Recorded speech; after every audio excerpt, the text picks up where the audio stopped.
মানে ছাত্রাবাসের টর্চার। প্রিয় দর্শক, মাগুরাবাসী, আপনারা জানেন সাবেক রাষ্ট্রপতি জিয়াউর রহমানের 44তম শাহাদত বার্ষিকী আজ। 1981 সালের এই দিনে দেশি বিদেশি চক্রান্তে চট্টগ্রাম সার্কিট হাউজে নির্মম হত্যার শিকার হন তিনি।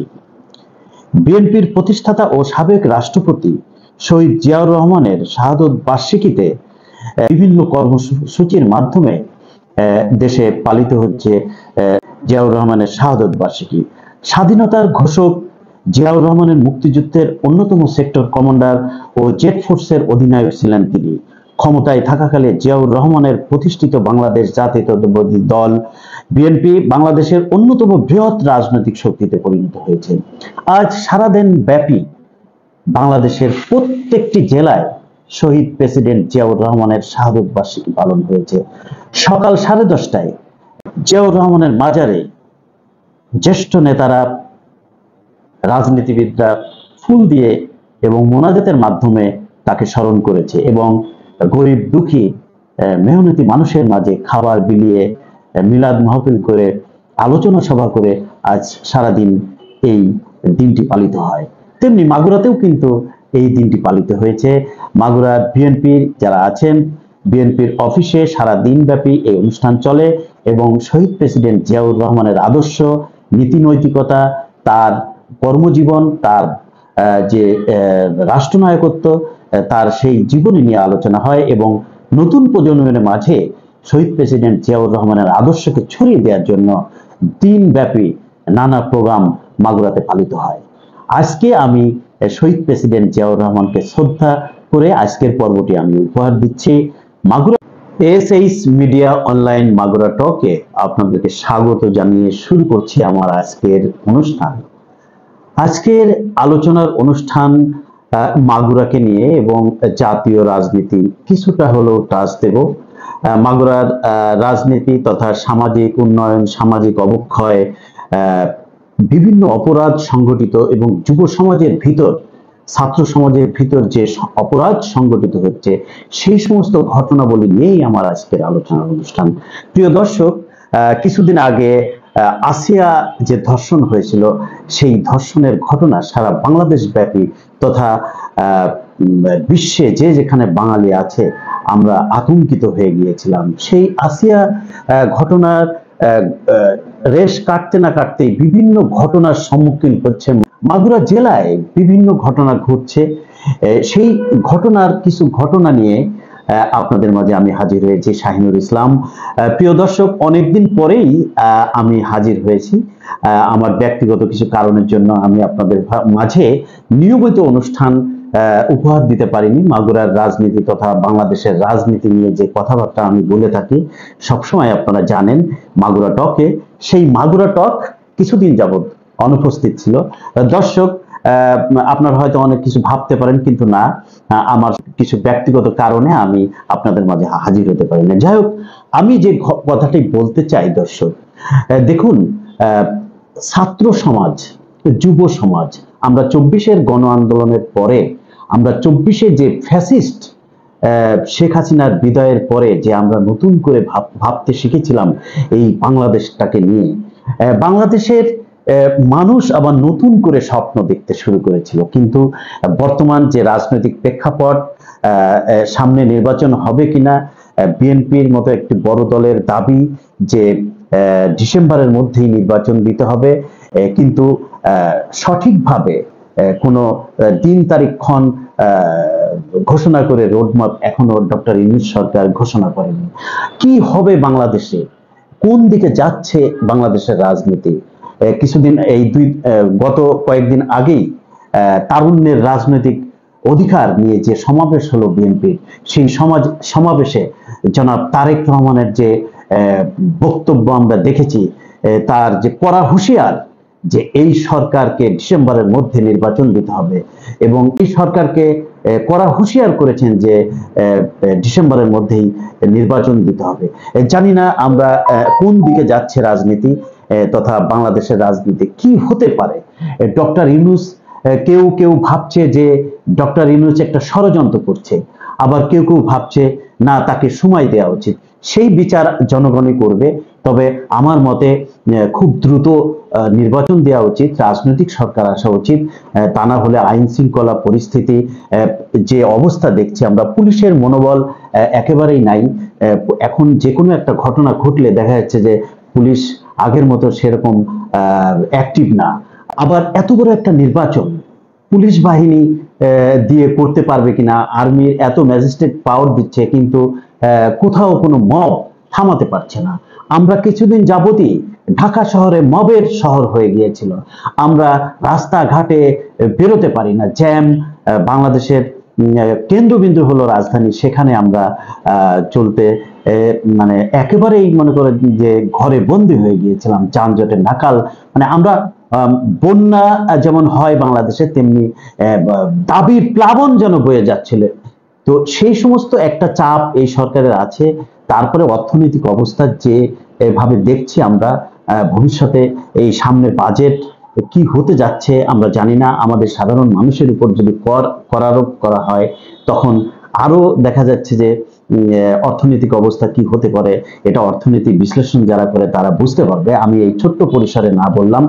যে কথাটা বলছিলাম যে নির্বাচন হবে কিনা, ডক্টর ইউনূসকে আবার শেখ হাসিনার মতো পালাতে হবে কিনা, বা শেখ হাসিনার যে ভয়াবহ ঘটনা ঘটেছে, যে পালাতে হয়েছে, বাধ্য হয়েছে, আজকে আওয়ামী লীগ নিষিদ্ধ হয়েছে, তেমনি ডক্টর ইউনূস সরকার কি এর থেকেও পরিণতি খারাপ হবে কিনা, সেই নিয়েও মানুষের মধ্যে জল্পনা কল্পনা রয়ে গেছে। আবার অনেক সাধারণ মানুষ মনে করছে যে ইউনূস সরকারকে সুযোগ দেওয়া উচিত, সময় দেওয়া উচিত। কিন্তু আমরা যা দেখছি যে আইন শৃঙ্খলা পরিস্থিতি দিন দিন ক্রমশই অবনতির দিকে যাচ্ছে। যাই হোক, আমি মাগুরা নিয়ে আলোপ করব। মাগুরায় যে ঘটনাটি ঘটেছে কয়েকদিন আগে, মাগুরায় কয়েকজন ব্যবসায়ী এসেছিল গোপালগঞ্জ থেকে। তারা গরিব মানুষ, এই ফেরিয়ালার মতো ব্যবসা করে বিভিন্ন জিনিসপত্র বিক্রি করে তাদের ঈদের জন্য কিছু লাভ হবে সেই আশায় মাগুরাতে এসেছিল। কিন্তু কি ঘটনা হলো, 5 জন ব্যবসায়ীকে একদম একটা টর্চার সেলে ছাত্রাবাসে আপনি আটকে রেখে তাদেরকে মানে অত্যাচার করে 10 লাখ টাকা মুক্তিপণ চেয়েছেন। এটা কোন দিকে যাচ্ছে আমাদের সমাজ? মাগুরার আইন শৃঙ্খলা পরিস্থিতি মানে যেভাবে অবনীত হচ্ছে, এর এর এর এই ঘটনাটা সঙ্গে সঙ্গে যে সেনাবাহিনী তৎপর হয়ে যে ব্যবসায়ীদেরকে উদ্ধার করেছে এবং কয়েকজনকে আটকও করেছে। আমরা দেখছি যে যুগান্তরে এই নিয়ে একটা রিপোর্ট হয়েছে। সেই রিপোর্টে বিস্তারিত আমি আপনাদেরকে পড়ে জানাচ্ছি। ছাত্রাবাসের টর্চার সেল থেকে 5 ব্যবসায়ীকে উদ্ধার করলো সেনাবাহিনী।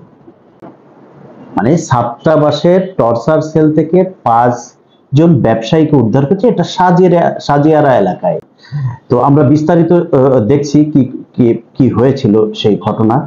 মুক্তিপণ আদায়ের জন্য মাগুরা পৌর এলাকায় সাজিয়ারা গ্রামের একটি ছাত্রাবাস গড়ে তোলা টর্চার সেল আটক 5 ব্যবসায়ীকে উদ্ধার করেছে সেনা সদস্যরা। এই ঘটনায় জড়িত থাকার অভিযোগে ইশতিয়াক আহমেদ শান্ত নামে এক যুবককে আটক করা হয়েছে। ইশতিয়াক আহমেদ শান্ত নামে এই যুবককে আটক করা হয়েছে। আমরা ফেসবুকে দেখেছি এই ইশতিয়াক আহমেদ বলছে, কেউ কেউ বলছে, পোস্ট দিয়েছে যে সে ছাত্রলীগের রাজনীতির সাথে যুক্ত ছিল, বর্তমানে আবার আরেকটি দলের সাথে যুক্ত হয়েছে। যাই হোক, সেটার বিচার জনগণ করবে, জনগণ জানে এ কোন দলের রাজনীতির সাথে যুক্ত আছে।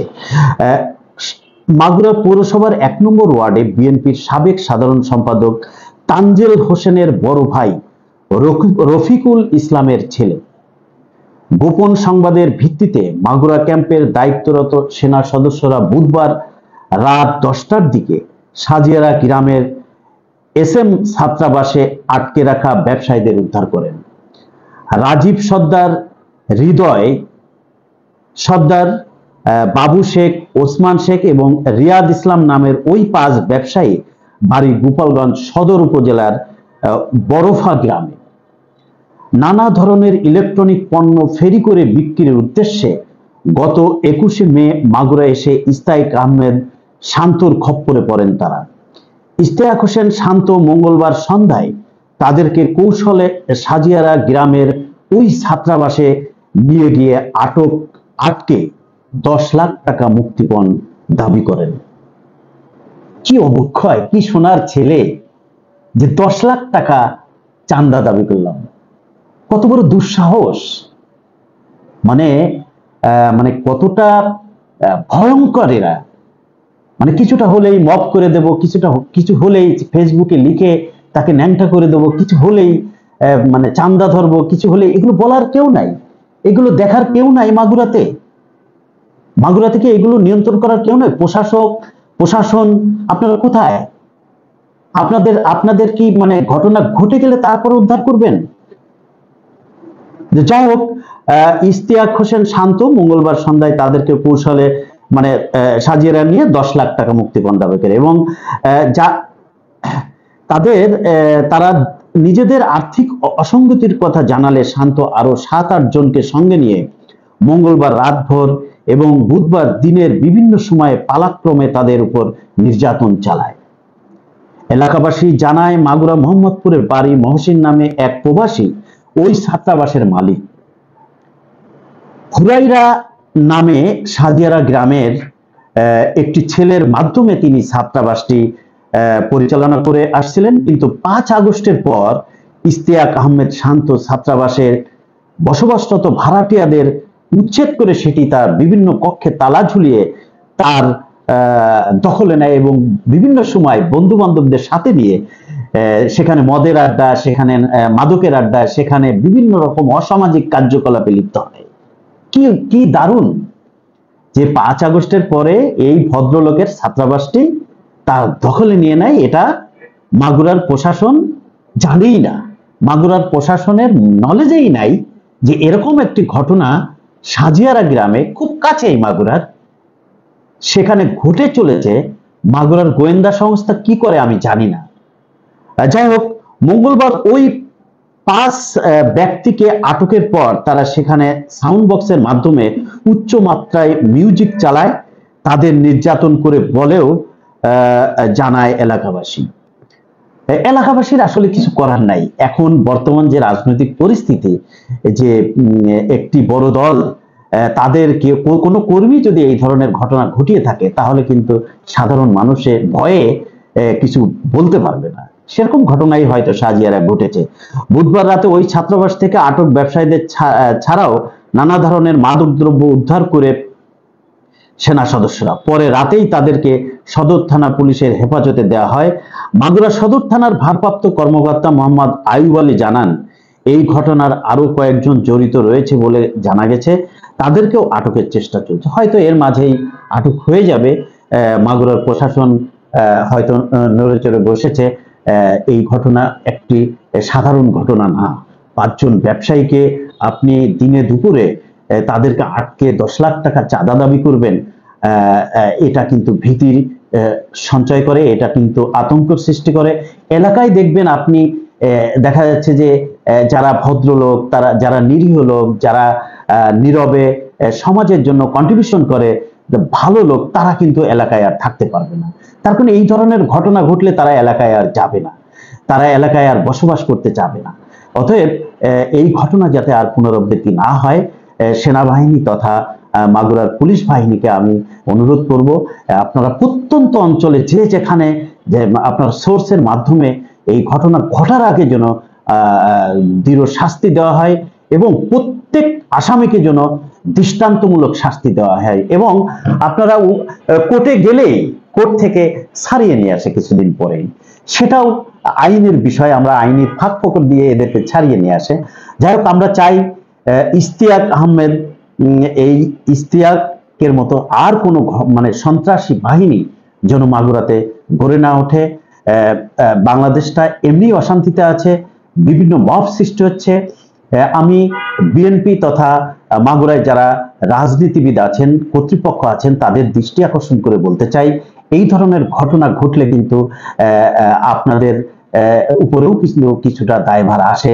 আপনারা নিশ্চয়ই এই ছেলে যদি বিএনপি হয় অবশ্যই শাস্তি দিবেন এবং তাকে বহিষ্কার করবেন এবং আপনাদের কাছ থেকে আশা করি একটা ব্রিফিং পাবো এই ইশতিয়াকের সম্পর্কে, বা সে কোনো দল করে কিনা সেটাও একটু খতিয়ে দেখবেন। দল করলে নিশ্চয়ই দলের যারা কর্তৃপক্ষ আছেন, আহ্বায়ক আছেন, সদস্য সচিব আছেন, এবং যারা দলে 11 জন আহ্বায়ক আছেন, যুগ্ম আহ্বায়ক আছেন, তাদেরকে অনুরোধ করব এইরকম ঘটনা মাগুরা যাতে আর না ঘটে সেদিকে খেয়াল রাখবেন এবং সদাই দৃষ্টি দেবেন। প্রিয় দর্শক, এসএইচ মিডিয়া অনলাইন মাগুরাটাকে আবারও আরেকবার আপনাদেরকে স্বাগত জানিয়ে আরেকটি ঘটনা বিশ্লেষণ করব। হরহামেশাই মাগুরাতে অস্ত্র, মাদকদ্রব্য উদ্ধার হচ্ছে। সেনাবাহিনীর যৌথ অভিযানে এই অস্ত্র এবং মাদক কারবারি ধরা পড়ছে। এটি একটি ভয়াবহ আকার ধারণ করেছে মাগুরাতে। সারা বাংলাদেশেই এর অবস্থার অবনতি, তারপরও মাগুরাতে আমার মনে হয় আমাদেরকে আরো সক্রিয়, সচেতন এবং সক্রিয় ভূমিকা পালন করা দরকার। আমাদের যেমন আইন শৃঙ্খলা বাহিনীর শক্ত হাতে দমন করা উচিত, তেমনি আমরা জনগণও সচেতন হওয়ার দরকার। তেমনি শালিকা উপজেলার একটি ঘটনা আজ, যে 3 জন অস্ত্রসহ ধরা পড়েছে সেনাবাহিনীর হাতে। সেই শালিকা উপজেলার, মাগুরা শালিকা উপজেলার সাফলাট গ্রামের বাসিন্দা তারা। আসাদুল আলী মোল্লা পিতা ওমেদ আলী, মোহাম্মদ হাই মোল্লা, আব্দুল হাই মোল্লা পিতা গাফফার মোল্লা, মোহাম্মদ ইসমাইল মোল্লা পিতা আসাদুল আলী মোল্লা, তারা সবাই সাফলাট গ্রামের বাসিন্দা। তেমনি আরো বিভিন্ন জায়গায় এর আগে পান্নান্দলে অস্ত্র উদ্ধার হয়েছে, এর আগে মাগুরার অন্যান্য অঞ্চলেও অস্ত্র উদ্ধার হয়েছে। তো আসলে এই ঘটনা কি ইঙ্গিত করে? সামনে নির্বাচন, সেই নির্বাচনের আগে যদি এই অস্ত্রগুলো বাইরে থাকে তাহলে তো মানে একটা আশঙ্কা থেকেই যায়। আমি আরেকটি ঘটনা ছোট্ট করে আপনাদের জানাতে চাই, যে মাগুরার শ্রীপুরে আমাদের প্রয়াত শ্রমিক নেতা এবং রাজনীতিবিদ রায় রমেশ চন্দ্রের বাড়িতে, তার বাড়িতে একটি চুরির ঘটনা ঘটে এবং চেতনানাশক ওষুধ খাইয়ে তাদেরকে অচেতন করে রাতের কোনো এক ফাঁকে তাদের সর্বস্ব লুট করে নিয়ে যায়। প্রশাসন অত্যন্ত কঠোরভাবে পদক্ষেপ নিয়েছে, খুব শিগগিরই তারা হয়তো ধরা পড়বে। এবং তার ছেলে, এই রায় রমেশের ছেলে দেশের বাইরে থাকায় তিনি একটি স্ট্যাটাস দিয়েছেন এবং বক্তব্য রেখেছেন, যে সমস্ত সাংবাদিকদের ধন্যবাদ দিয়েছেন, প্রশাসনকে ধন্যবাদ দিয়েছেন, যে এই ঘটনা অতিরঞ্জিত করার কোনো কিছু নাই, এটি একটি চুরির ঘটনা এবং কোনো ধর্ষণের ঘটনা ঘটেনি সে যেমনটি বলছিলেন সে, এবং এটি কোনো ডাকাতিও না। অচেতন করে হয়তো বাড়ির আশেপাশে কোনো লোকজন জড়িত থাকতে পারে, সেটা পুলিশ প্রশাসন খতিয়ে দেখছেন। মাগুরাতে আরেকটি ঘটনা ঘটেছে। আমরা তো সবসময় দেখা যাচ্ছে একটা খারাপ খবর দেই, কিন্তু আজকে একটা খুশির খবর দেব প্রিয় দর্শক। মাগুরার কৃতি সন্তান নৌপ্রধান পদক অর্জন করলেন। এই নৌপ্রধান পদকটি পেয়েছেন মাননীয় উপদেষ্টা ব্রিগেডিয়ার জেনারেল এম সাখাওয়াত হোসেনের কাছ থেকে। সেরা চৌকস নাবিক হিসেবে মোহাম্মদ গালিব আল মাহাদি অনর্ব নৌপ্রধান পদক অর্জন করেন। প্রিয় দর্শক, মাগুরার কৃতি সন্তান এই ছেলেটি, তিনি তার ট্রেনিং শেষে এই নৌপ্রধান পদক পেয়েছেন এবং মাগুরাবাসীকে শুভেচ্ছা জানিয়েছেন এবং দোয়া করতে বলেছেন। এবং তার অর্জন মানেই মাগুরার অর্জন। আমরা মাগুরাকে আসলে ব্র্যান্ডিং করে মাগুরাকে পরিচিত করব বিশ্বের দরবারে, সেই প্রত্যয়ে আমি বিভিন্ন সময় বিভিন্ন ধরনের কাজ করে থাকি। মাগুরার ডকুমেন্টারি করে থাকি, মাগুরার বিভিন্ন দর্শনীয় স্থানকে তুলে ধরি, মাগুরার বিশ্ববাসী যে যেখানে আছেন মাগুরাবাসী তাদেরকে জানানোর জন্য। এসএইচ মিডিয়া অনলাইন মাগুরা টকের সঙ্গে থাকার জন্য আপনাদেরকে ধন্যবাদ জানাচ্ছি, এবং এই অনুষ্ঠানটা এতক্ষণ যারা দেখলেন এবং ভবিষ্যতেও যারা দেখবেন তাদেরকে শুভকামনা জানিয়ে আমি শাহিনুর ইসলাম আজকের মতো বিদায় নিচ্ছি। এবং এই পেজটি ফলো দিয়ে রাখবেন, এবং Shahinur Islam Facebook, SH media online Facebook তথা YouTube channel SH media online Magura, এই ইউটিউব চ্যানেলটি সাবস্ক্রাইব করলে আপনি মাগুরার ঘটনা সম্পর্কে জানতে পারবেন, মাগুরার ইতিহাস ঐতিহ্য সম্পর্কে জানতে পারবেন, মাগুরার সমসাময়িক রাজনীতি নিয়ে জানতে পারবেন। আবারও কোনো অনুষ্ঠানে দেখা হবে, কথা হবে। সেই পর্যন্ত ভালো থাকবেন, সুস্থ থাকবেন। আল্লাহ হাফেজ।